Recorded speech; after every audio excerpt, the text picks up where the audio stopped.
अस्सलाम वालेकुम नादरीन, कैसे हैं आप? खैरियत से? ताज़ा तरीन खबर ये है जी कि जैसे ही पाकिस्तान तरुबा में पहला टेस्ट हारा वेस्ट इंडीज़ से 90 रन से, उसके एक दिन बाद जो है हेड कोच सरफराज अहमद और कप्तान बाबर आजम ने जो है वो एक अहम इजलास बुलाया प्लेयर्स का, जिसमें जो है उन्होंने कहा कि जो सीनियर खिलाड़ी है उनको अपनी ज़िम्मेदारी पूरी करनी पड़ेगी और उनको ज़िम्मेदारी से खेलना चाहिए।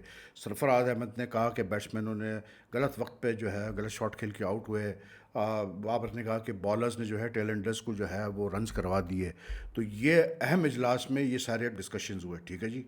उसके बाद वहाँ पर तरुबा में ये अहम इजलास हुआ। उसके एक दिन बाद जो है यहाँ पर लाहौर में आज आकिब जावेद साहब जो कि सीनियर सेलेक्टर हैं, डायरेक्टर हैं डेवलपमेंट के अपना नेशनल हाई परफॉर्मेंस सेंटर में, और माइक हैसन जो वाइट बॉल के कोच हैं, उनको मीडिया के सामने पेश किया गया। तो उन्होंने जो है अगले साल जो 50 ओवर्स का वर्ल्ड कप होना है उसकी तैयारी के बारे में बताया। उन्होंने कहा कि ये जो चैम्पियंस कप वनडे टूर्नामेंट नया शुरू किया गया 4 टीमों का, इसके बारे में उन्होंने बताया कि इससे हमें एक पूल ऑफ प्लेयर्स बनाने में आसानी होगी। माइक हैसन ने कहा कि हम करीब से देख पाएंगे प्लेयर्स को और हम अगले साल वर्ल्ड कप में जो है अच्छी टीम बनाने में कामयाब होंगे।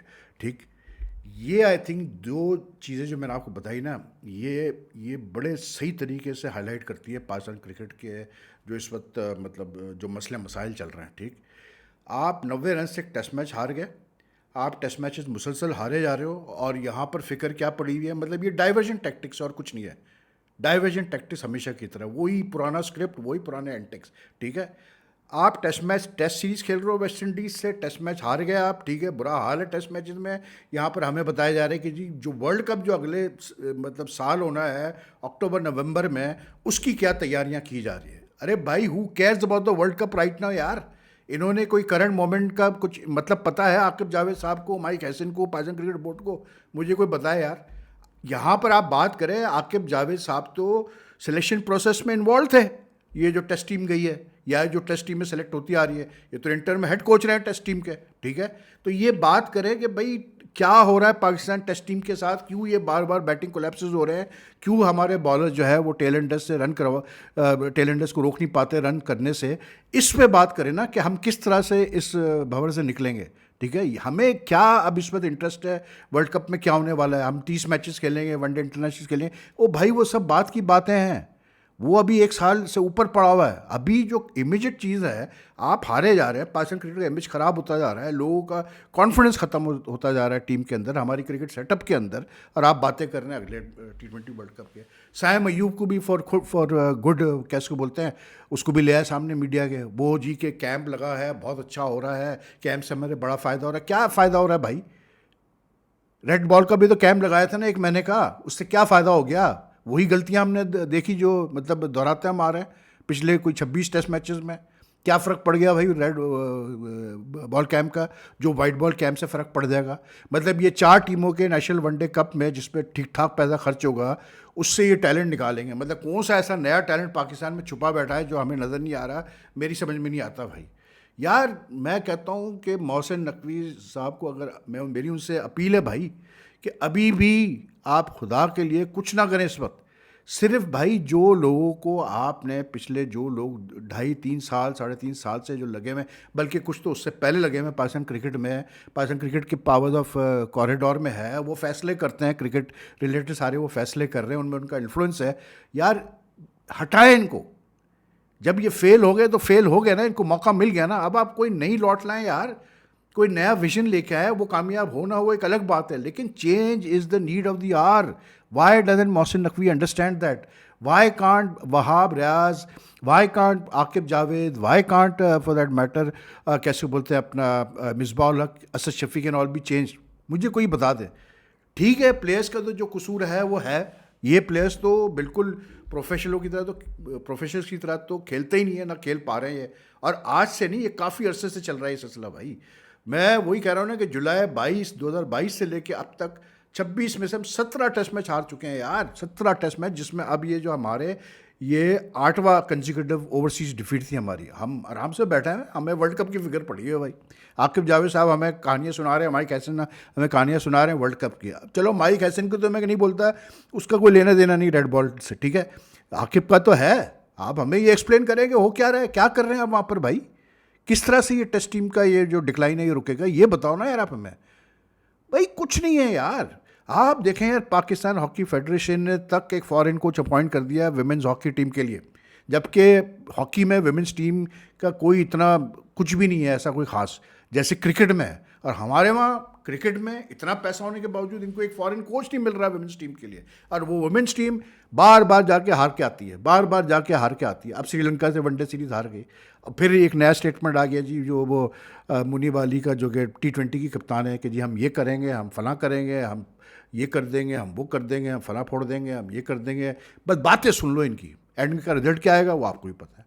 और इनको एक फॉरेन कोच नहीं मिल के दे रहा, कोई तुक का कोच नहीं, ये वाब रियाज मेंटोर के साथ टीम को चला रहे हैं भाई। इतनी दूर हम खा चुके हैं यार, T20 वर्ल्ड कप में खा चुके हैं, 50 ओवर वर्ल्ड कप में हम खा चुके हैं, हम बॉटम ऑफ द टेबल हम फिनिश हो रहे हैं। इनको कोई फिक्र ही नहीं है, कुछ भी नहीं, कोई is not a matter of urgency for them. A foreign coach, women's team coach should have been appointed last year after we finished in the bottom of the 50 overs अपना world cup, ICC world cup जो India जीता, हमें तो उसके बाद appoint करना चाहिए था। नहीं, लेकिन भाई वो वही चल रहे हैं, वहाब रियाज साहब चल रहे हैं, असद शफीक साहब चल रहे हैं। अब असद शफीक साहब सिलेक्टर है, हाई परफॉर्मेंस कराची के हेड है, अब बताएं ना, वो बैटिंग कोच भी है, क्या कर रहे हैं भाई वो बैटिंग कोच?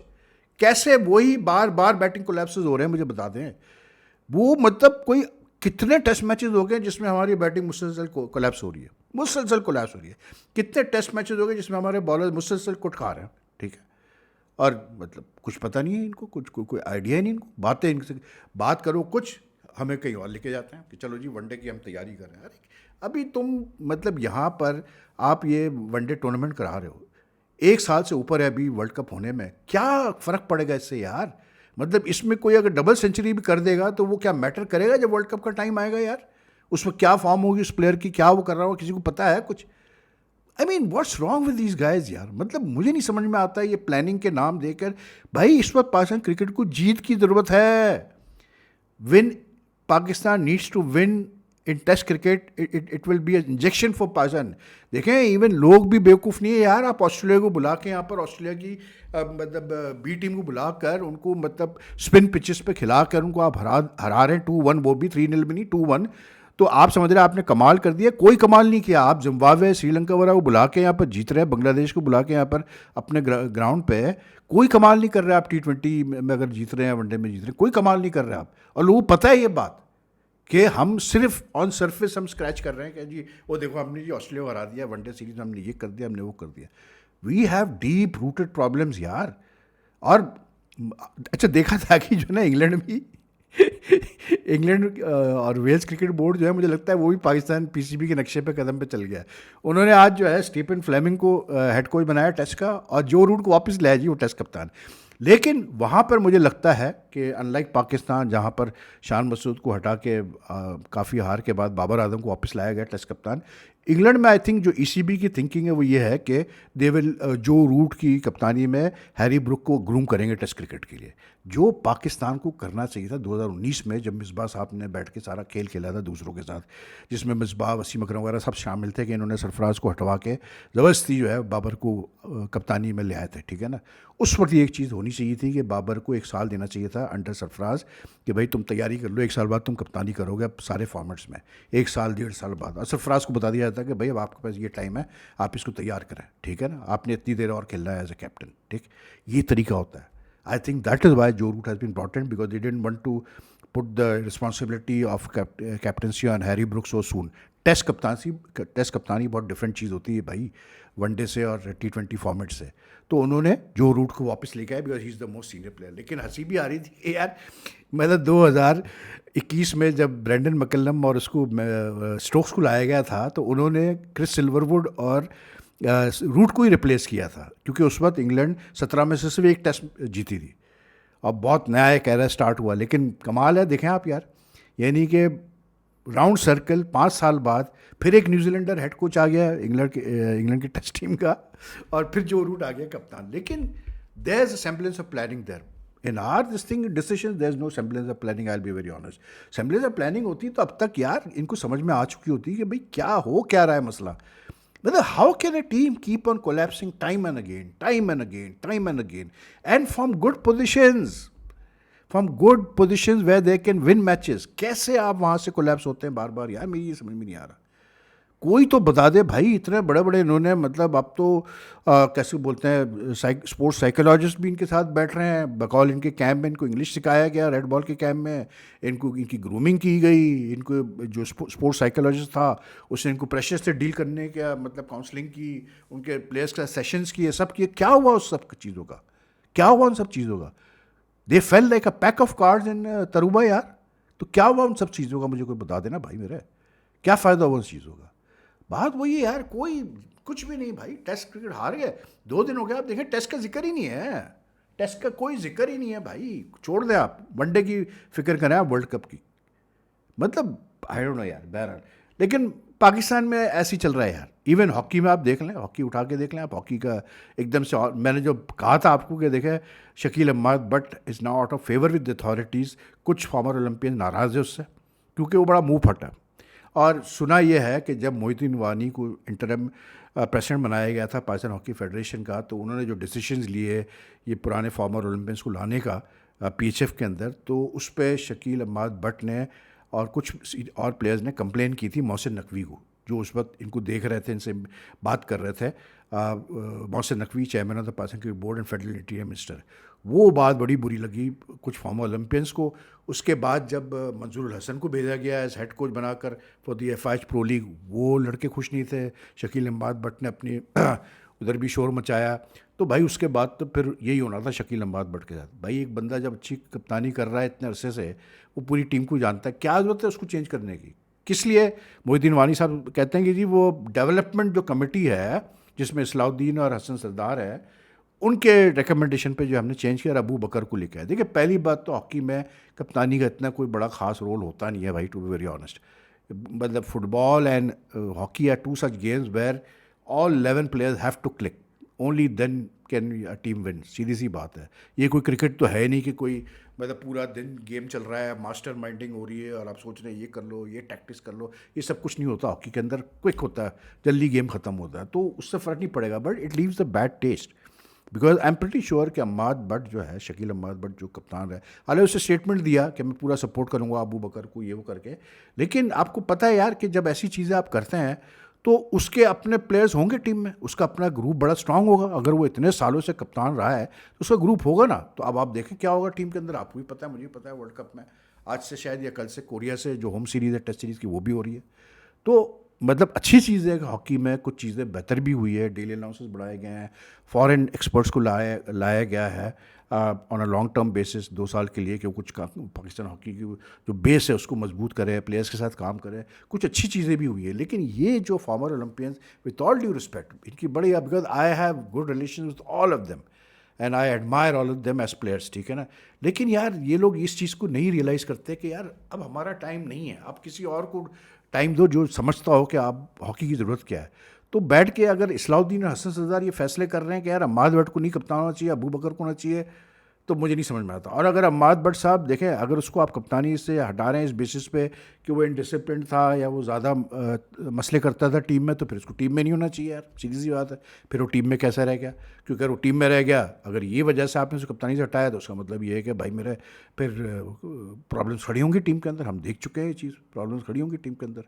भाई हमने हॉकी में, पाकिस्तान हॉकी में बहुत कुछ देखा है यार, प्लेयर्स रिवॉर्ड्स, इंट्रीग्स वगैरह। हमने तो कोचेस को आंसुओं से रोते देखा है यार अपने होटल के कमरे में, क्योंकि प्लेयर्स ने लेट डाउन कर दिया टीम को। This has happened in Pakistan hockey, is nothing new. तो I don't know why there was this need to change Ammad, but right now there was no need. छोड़ देते, चलने देते, क्योंकि 8 साल बाद तो पाकिस्तान वर्ल्ड कप खेल रहा है हॉकी का, और उसमें भी अगर आप अभी ऐसे चेंजेस करेंगे, पता नहीं क्या ये आगे करते हैं, अल्लाह पता जानता है। अभी तो खैर कोरिया से तो पहले ये 4 टेस्ट खेल रहे हैं एट होम। आज नदीम अरशद का भी क्वालिफिकेशन है भाई कॉमनवेल्थ गेम्स में जेवलिन थ्रो का, देखते हैं कहाँ वो पहुँचते हैं।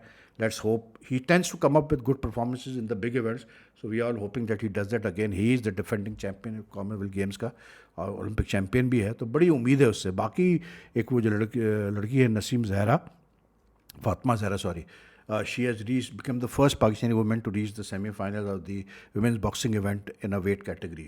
तो बड़ी बात है भाई, कम से कम उसने अपने लिए even if she loses in the semifinal she is assured of a bronze medal, क्योंकि बॉक्सिंग में, इंटरनेशनल बॉक्सिंग में अगर आप सेमीफाइनल पहुंच जाते हैं तो उनको सबको मेडल मिलता है, ब्रॉन्ज मेडल तो मिलता ही है लूजिंग सेमीफाइनल्स को भी। तो at least she is assured one medal for Pakistan, जो कि अभी तक एक भी मेडल नहीं आया कॉमनवेल्थ गेम्स में पाकिस्तान का। सारी उम्मीदें जो है नदीम अरशद के ऊपर है। तो एनीवे, टेक केयर। वीडियो पसंद आए तो लाइक एंड शेयर कीजिएगा, अपने कमेंट छोड़िएगा। बाकी फिर अगर आप मेरा चैनल फॉलो करते हैं, you like the content, you haven't subscribe us yet, kindly do press the subscribe button and also the bell icon button so that you get the latest notification updates whenever I upload a video. And please keep on supporting the channel. आपसे मुलाकात करते हैं जल्द। अपना ख्याल रखिएगा। अल्लाह हाफिज़ जी।